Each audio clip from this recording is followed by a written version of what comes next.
C'est l'une des séquences fortes de ces dernières semaines en Guyane, l'inauguration d'un mémorial à Irakubo en hommage aux déportés des eaux humains. Ça s'est passé le mois dernier, le 11 août. 2 statues en bronze ont été dévoilées lors d'une cérémonie traditionnelle représentant ces statues, 2 femmes et à travers elles les 45 Kalinia et les 2 Arawaks exhibés à Paris à la fin du 19e siècle. Le résultat d'un long combat mené par l'association Moliko à Letpo, mais qui ne signe pas pour autant la fin du travail. Beaucoup d'autres projets sont en cours. Pour en parler, nous recevons ce matin la présidente de l'association, Corinne Toquet de Villiers. Bonjour. Bonjour Victor, Nimamila Yasagalgoy Yomolko. Et merci d'avoir à nouveau accepté notre invitation pour faire un nouveau point d'étape sur tout ce que vous êtes en train de faire. On va évidemment parler des autres combats que vous menez ici en Guyane, mais aussi dans l'Hexagone. Mais d'abord un mot quand même sur cet aboutissement le mois dernier avec l'inauguration du mémorial. J'aimerais savoir déjà ce que ça vous a fait. Comment est-ce que vous avez vécu le moment, Corinne, vous personnellement, et puis finalement dans la symbolique aussi de tout ce que ça a pu représenter? Énormément de travail. Heureusement qu'il y a eu un soutien fort de toutes les personnes et du comité de pilotage que nous savons maintenant, puisqu'à chaque fois j'en parle, de la collectivité territoriale qui était le porteur financeur de ce projet, à l'initiative de l'association Moliko. Il y a eu, après le comité de pilotage avec le Grand Conseil coutumier, les chefs, l'association des chefs coutumiers et quelques députés, notamment Jean-Victor Castor, qui est sur ce projet à 100%. Et c'est vrai que ça a été un moment très émouvant de préparation de 2 années. Et puis, je suis encore du mal à réaliser jusqu'à maintenant que, enfin, notre histoire, elle est là et puis qu'elle a trouvé sa place. Déjà qu'elle a retrouvé sa juste place en Guyane. Et comme je dis souvent, elle doit aussi retrouver sa juste place sans polémique dans l'Hexagone, puis dans le monde par cette reconnaissance. Alors je l'ai dit en introduction, le mémorial à Irakubo, ce n'est pas l'aboutissement final de tout ce que vous faites. Il y a plein d'autres projets qui sont en cours et la prochaine étape, là, ce sera le départ d'une délégation guyanaise pour aller à Paris. Ça va se passer dans quelques jours pour aller au ministère de la Culture et déposer un dossier pour obtenir le rapatriement des restes humains qui sont conservés au Musée de l'Homme. On en est où sur ce point, Corinne Toquet de Villiers? Alors, un énorme travail dès le départ en parallèle au monument qui se trouve aujourd'hui à Ilagu. Ouais. Cette demande de restitution des restes humains qui avait été faite l'année dernière, puisqu'il y a eu une loi qui a été promulguée par notre cher président le 26 décembre 2023. Donc, il y a la suite. Nous rencontrons la sénatrice Madame Morin-Desailly pendant le voyage de la délégation qui part le vendredi 13. Donc, ce projet-là reste important puisque c'est vraiment, il faut maintenant cette année faire un bloc autour de cette demande et avec, par la suite, avec les députés. Donc, nous avons aussi fait une demande de rencontre des députés Outre-mer. Actuellement, nous avons le calendrier de Madame Meriana Reid Arbelot, Polynésie, qui nous accueille. Et cette rencontre, pourquoi? Il faut vraiment maintenant rentrer dans la partie politique, puisque la demande de restitution sera politique, sera gouvernement, sera avec toutes les personnes qui seront autour de notre soutien, qui sont là pour nous. Et nous devons vraiment faire pour que notre écho et puis notre demande soit portée au plus haut au niveau de l'Hexagone et du monde entier aujourd'hui, puisqu'il y a d'autres pays qui sont très favorables à nous aider du mieux qu'ils peuvent par rapport à leur expérience. Et puis eux aussi, ils ont ce besoin de connaissance de comment nous pouvons faire, nous, après, par rapport à ce premier demande qui est française, sachant que ce sont des Surinamais, je rappelle, mais une demande de descendants français. Et cela reste délicat, mais nous ne désespérons pas, puisqu'aujourd'hui, je pense que nous avons vraiment une mouvance dans l'histoire, mémoire, réparation sur le sujet du passé colonial. Oui, parce que on le rappelle quand même, c'est important. L'an dernier, la loi dont vous avez parlé, qui a été votée pour restituer les restes humains, les ossements qui appartiennent actuellement à des collections publiques, mais cette restitution, elle a été votée uniquement pour des pays étrangers. La situation précise des Outre-mer, elle a été, disons, renvoyée à plus tard, c'est bien ça? Ça avait été renvoyé à plus tard, tout simplement, puisque cette loi avait été validée, votée, décortiquée. Donc, on nous a fait comprendre qu'on est arrivé comme ça, comme une bombe atomique, à vouloir changer tout ce qui avait été fait. mais sans nous désespérer, puisque Madame Morin-Desailly avait mis en demeure aussi le gouvernement, dont la ministre de la Culture à l'époque, de faire un travail sur une année après la promulgation de cette loi. Donc ça nous amène à la fin d'année 2024. Ça nous amène normalement là, fin décembre. Donc actuellement, on a relancé par courrier. Madame Morin-Desailly a relancé aussi par courrier le ministère de la Culture. Donc, nous n'avons pas plus d'écho, d'où la démarche aujourd'hui d'aller vraiment les rencontrer et de trouver un terrain d'entente et puis de voir comment nous pouvons mener ce travail ensemble dans le pacifisme et le respect qui se doit. Parce que voilà, c'est une logique complètement normale que nous réclamions et que nous voulions que nos grands-mères, nos grands-pères reviennent chez eux, quoi. Sur ce point d'ailleurs, sur la restitution des restes humains, pour que tout le monde comprenne bien, c'est quoi le blocage, les difficultés, les raisons pour lesquelles finalement ce sujet il met autant de temps à avancer, Corinne Tocquet-Devilliers? Alors le blocage, il y a trois éléments, ou plutôt oui 2-3 éléments. C'est que le gouvernement se cache derrière des lois. Ça il faut le savoir, puisque c'est vraiment l'appropriation de l'État, les restes humains. Il y a ce qu'on appelle l'inaliénabilité des biens, donc il faut une loi, il faut créer quelque chose, voilà. Et ça, il se cache derrière ce cadre juridique, parce que je pense que tout est possible de nous dire, écoutez, ça fait 132 ans qu'ils sont dans un musée, récupérez-les, et c'est tout à fait normal. Surtout par rapport à toute la demande culturelle, traditionnelle et spirituelle que nous demandons. Et après, il y a aussi ce passé colonial qui est, entre guillemets, très douloureux pour les peuples qui ont subi, mais qui est un cauchemar pour la France aujourd'hui, puisque réveiller un passé colonial qui n'est pas très glorieux, c'est remettre en question toute l'histoire de la France et puis reconnaître aussi que, à un moment donné, la France a fait du mal à certains peuples, et dont le peuple autochtone de la Guyane et du Suriname, puisque je parle des deux. Et ça, c'est toute une histoire politique. Mais donc, il y a ça qui peut freiner, remettre tout ça en clair. Et puis, comme m'avait dit un jour, et puis même lors d'une conférence débat à l'Assemblée nationale et au Sénat, un député qui est très conservateur qui a clairement dit, mais oui, mais si tout le monde commence à faire cette demande française, mais nos musées vont se vider. Donc il y a quand même cette partie très conservateur encore, mais là on parle pas d'objets, on parle d'humains, et c'est ce qui est vraiment douloureux aujourd'hui, de se dire que comment on peut avoir cette mainmise sur des êtres humains qui sont devenus des objets à leurs yeux. C'est vraiment ça qu'on a envie de déconstruire et d'apporter justement autour de la table, afin peut-être, et nous espérons, qu'il y a une prise de conscience au-delà de l'objet, au-delà de ce que c'est dans des cartons. C'est des êtres humains et c'est tout à fait normal qu'ils reviennent chez eux, quoi. Mais comment dire, de ce que vous savez, bien évidemment, pour quelles raisons l'an dernier la France a été capable de faire un pas pour les demandes des pays étrangers et pas pour les Outre-mer? C'est quoi? C'est un problème purement idéologique ou politique, ou bien techniquement ça pose des problèmes en fait? Alors clairement, nous avions le cabinet passé donc de Rima Abdul-Malak nous a fait comprendre que c'était une première, que jamais une demande française n'avait été faite en ce sens. Donc ça a été un petit peu la panique en face autour de la table. Et puis, c'est surtout un enjeu politique. Aujourd'hui, reconnaître ce passé, pour eux, je pense que le gouvernement n'est pas prêt. Puisque ça va après faire comme un effet domino derrière.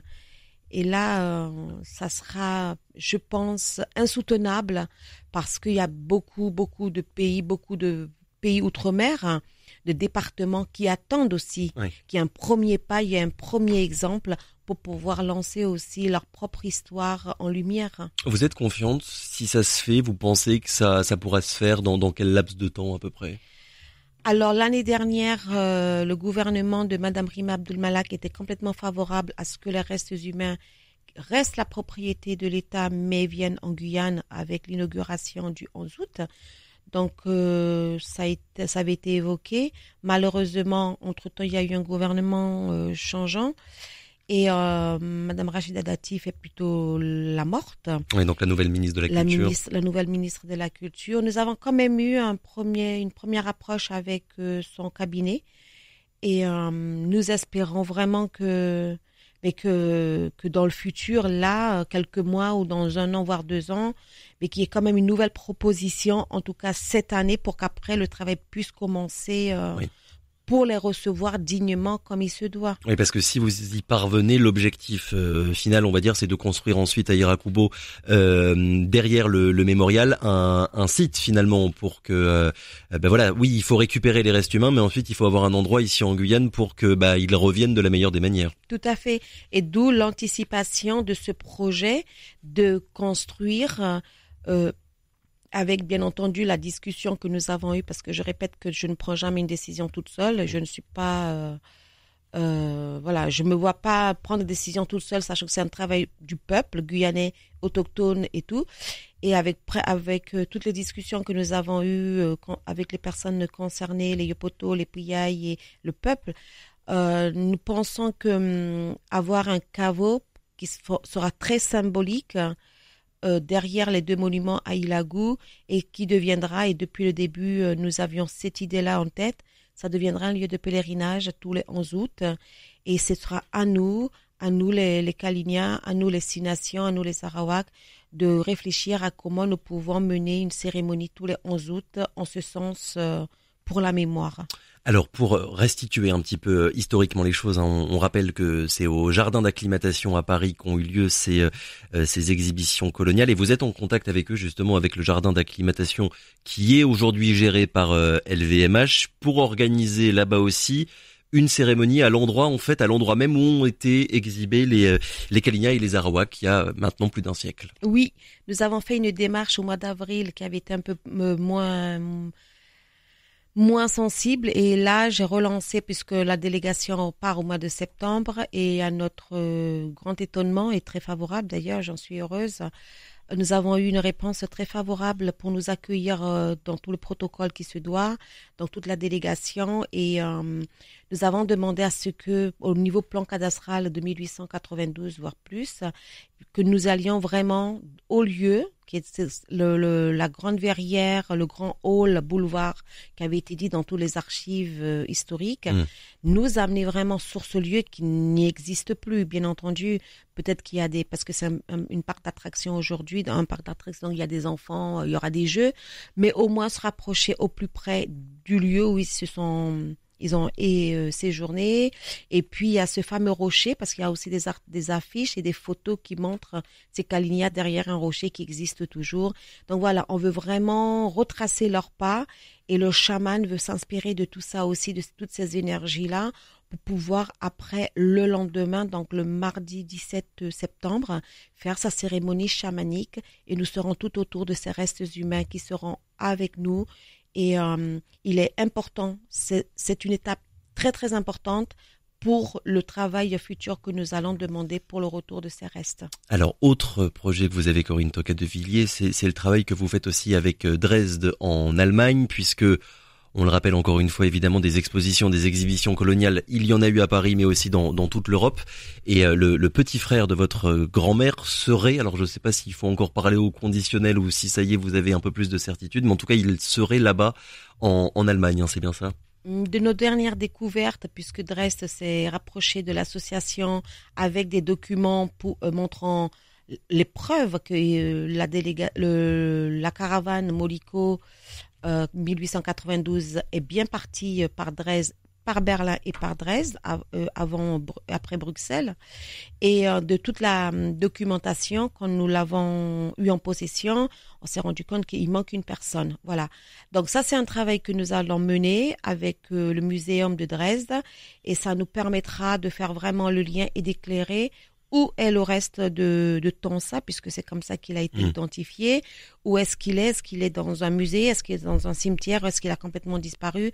Ça, c'est une étape suivante. Et travailler avec l'Allemagne serait fort, même symboliquement, puisque on trouvera aussi une demande de reconnaissance au niveau international. Et ils sont très favorables à cela d'ailleurs, puisqu'il y a eu des questionnements, on a eu des entretiens avec le directeur, Monsieur Mound, du muséum. Et à l'instar de la France, il nous a directement posé la question, mais comment nous pouvons vous aider à essayer de faire au mieux pour que nous puissions travailler ensemble pour arriver à quelque chose, à un apaisement, de ce passé. Et c'est vrai que venant de l'Allemagne, ça m'a beaucoup touchée et j'aurais souhaité que la France nous pose la même question, quoi. Donc justement, vous anticipez un petit peu sur ma prochaine question. Est-ce que des premiers contacts que vous avez justement avec l'Allemagne, vous avez l'impression qu'il y a des différences, on va dire, entre le travail que vous faites avec l'Allemagne et celui que vous faites avec la France? L'Allemagne est plutôt souple en ce sens, c'est complètement dans cette mouvance restitution, mémoire. Et puis en plus, pour eux, c'est un donnant-donnant, quoi. Nous donnons toutes nos informations qui enrichissent aussi leur histoire, leur propre histoire passée. Et ils sont reconnaissants de ce fait. Donc j'espère mais j'ai bon espoir pour la France. Aujourd'hui, on n'en est pas arrivé à cette étape-là sans que maintenant il y a un frein quelque part, surtout qu'il y a des députés et puis des sénateurs. Et puis il y a quand même un monde politique qui est derrière nous et il n'y a pas que nous. C'est vrai que nous, ça bloque parce que c'est la France à la France. Mais le fait que même mon amie Clara Roussel-Boyer, qui travaille sur le reste humain du crâne du roi de Malgache, elle a quand même ouvert aussi cette porte-là, même si c'est l'international. Mais voilà, il y a énormément aujourd'hui d'exemples comme ça et nous allons tous toutes nous unir, nous les femmes aujourd'hui qui travaillons sur ce sujet. C'est vrai que c'est beaucoup de femmes qui travaillent là-dessus. Beaucoup de femmes, oui. Vive les femmes. Non, c'est beaucoup de femmes. Et je suis contente parce que c'est drôle même quand on a fait le constat de ce travail de mémorial à Ilagou, on s'est rendu compte que nous étions 5 femmes. Et c'était formidable. Ouais. Du coup, Paris, la France, l'Allemagne, on en a parlé. Il y a aussi la Hollande, puisque à l'époque les Kalinia venaient de Guyane française, mais aussi de Guyane hollandaise. À ce niveau-là, comment est-ce que ça se passe avec eux? Alors j'ai eu une invitation pour la Hollande dernièrement par le biais d'un Aletepo, d'un Kalinien qui est parti là-bas depuis des années. Il y vit, il a fait son travail et qui m'a expliqué qu'il avait aussi 3 personnes de sa famille qui étaient parties donc exhibées. Voilà. Et cette personne-là travaille à l'université avec des anthropologues, des scientifiques, et puis il mène aussi une histoire parallèle avec des restes humains kaliniens à Amsterdam. Donc la question qui s'est posée, c'était que nous aimerions se rapprocher de toi, de ton association et surtout de toi, de par toute la connaissance que tu as eue et la façon dont tu as amené ce travail-là jusqu'à la réalisation d'un mémorial et puis jusqu'à déposer un projet de demande de restitution parce que eux ils veulent vraiment faire la même chose. Et j'ai accepté puisque dans le sens qu'une histoire c'est pour tout le monde, il faut être unis.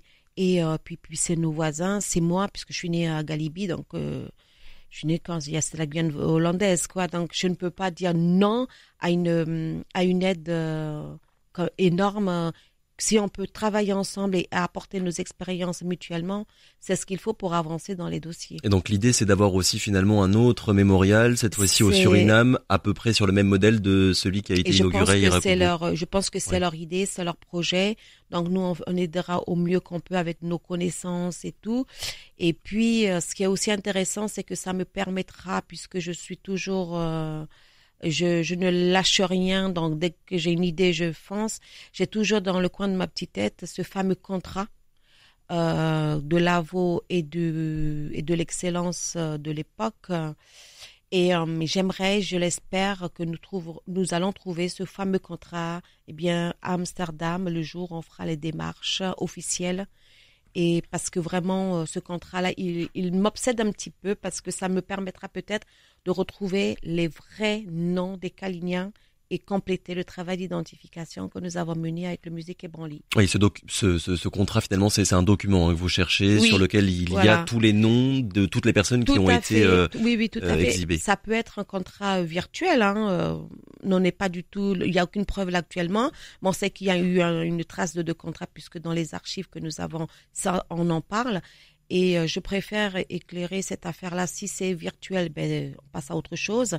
Mais s'il y a une trace, ce serait vraiment formidable. Alors, il y a tout ce que vous faites, on en a parlé de l'autre côté de l'océan, en Europe, en France, en Allemagne, en Hollande. Le travail en Guyane, il n'est pas encore totalement terminé puisqu'il y a une exposition qui est en cours de préparation. Est-ce que vous pouvez déjà nous dire un petit peu à quoi est-ce que ça ressemblera, où est-ce que ça se fera, d'ici combien de temps? Alors, ça avait été prévu malheureusement pour ce vendredi 6, qui sera reporté puisque les conditions ne s'y prêtent pas pour que nous puissions faire avec Monsieur Jonas Missaï qui est dans le projet photo et qui est dans l'association. Nous avions vraiment prévu de faire une exposition de grande ampleur pour finaliser finalement tout le travail de 6 mois sur le terrain et en Guyane française. Avec des grands panneaux. Avec des grandes photos de descendants, à l'époque de chamans, voilà, vraiment tout, c'est un peu comme les photos itinérantes que vous avez vues au moment de l'inauguration, mais quelque chose en plus grand. Et les conditions de sécurité à l'aéroport se sont un petit peu réduites et on s'est rendu compte que ce n'est vraiment pas ce qu'on voulait. On ne voulait pas du travail bâclé. Donc, pour éviter un travail trop pressé, trop bâclé, nous avons décidé de reporter cette exposition en début de l'année prochaine. Et nous avons proposé un lieu. Nous avons demandé, on est à 90% que ça va être fait parce que le directeur nous l'a confirmé. Ce sera au Jardin botanique. C'est quand même un lieu très symbolique. Donc voilà, nous allons le préparer tranquillement.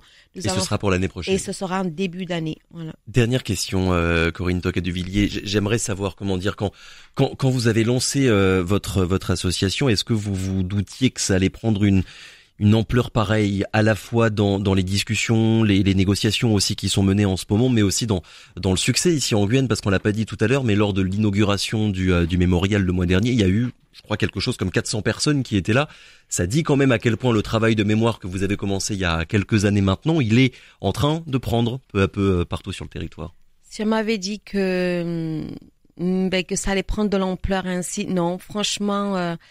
Après, avec le recul, le travail ayant été limpide sur le terrain, et on a quand même on a fait en tout cas au maximum tout ce qu'il fallait pour que toute la représentation guyanaise et peuple soit vraiment unis dans ce travail.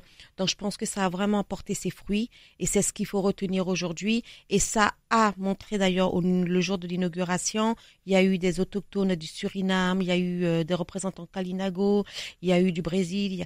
Tout le monde était vraiment... énormément de politique aussi. Voilà, locaux. Énormément de politique. Et ça d'ailleurs, ça a été ma grande surprise parce que même jusqu'à la dernière minute, on me disait, il y aura tel élu. Oh, je l'ai pas sur ma liste, vite, il faut l'écrire. Donc, il y a vraiment eu un déclenchement à quelque chose où il fallait être présent et il fallait se dire, là, il y a une histoire, on soutient et on est là. Puisque je pense que c'est vraiment un travail de mémoire qui a unifié, on va dire, toute la Guyane, le Suriname et au-delà. Parce que nous l'avions vraiment vu avec cette mixité, puis il y avait les Arawaks, j'ai pas encore pris conscience aujourd'hui de ce qui s'est passé. Quand je vois les vidéos, j'en suis émue. Et c'est bien puisqu'on a aussi en plus de très très bons retours. Et ce qui est drôle, non, mais ce qui m'a affecté beaucoup plus, c'est que naturellement, les femmes sont venues, elles ont habillé les deux grand-mères, les deux pipis, et elles m'ont promis d'ailleurs, quand j'ai été leur dire au revoir, et puis même sur les réseaux, nous en prendrons soin, c'est nos grand-mères. Et c'est, quand j'ai été leur dire au revoir il y a 3 jours à Yirakubo, c'est que j'ai eu un pincement au cœur, c'est comme si je laissais une partie de moi. Et j'ai eu du mal, mais il fallait le faire. Il faut prendre soin de notre mémoire. On terminera là-dessus. Merci beaucoup, Corinne Tocca-Duvillier, d'avoir été avec nous ce matin. Évidemment, on vous réinvitera dans les mois à venir quand vous reviendrez en Guyane après tout le travail que vous aurez effectué à Paris. Comme chaque année, je reviendrai faire une restitution. Bon courage. Merci beaucoup. À très bientôt. À bientôt. Au revoir.